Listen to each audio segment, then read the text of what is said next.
The moment you put anything on the internet, you're global. Fact of life. People are going to be able to access you from every country in the world. And so even though the US is a huge market in itself and it may drive your initial growth, I believe that every single tech company today needs to think global before they actually launch. When you ask at what point is a company ready for international expansion, it all depends what you mean by international expansion.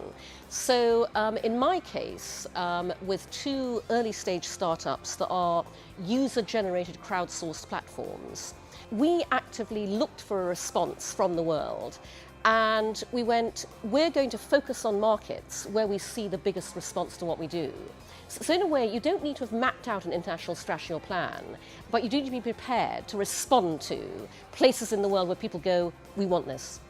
And it's a demonstration of the fact that when you create something that really resonates with people globally, people within those markets where you want to be should respond to and want to work for you.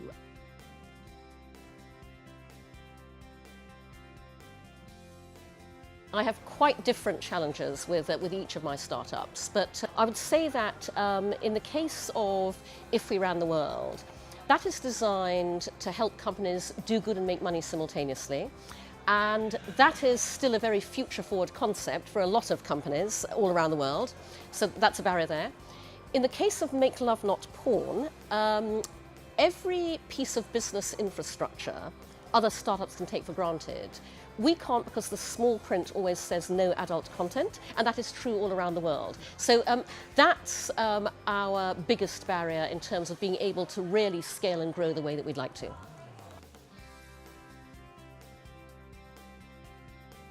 One mistake I would say we've made is that it would have been good to have factored in localized translated versions of Make Love Not Porn before we launch, because the demand has been huge in markets like India and China, and we only operate in English.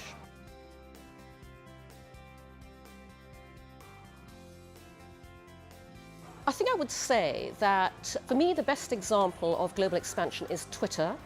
And that's not necessarily because the company consciously thought of that. It's because the world responded to Twitter and the company has absolutely jumped on that and seized the opportunity to leverage that accordingly.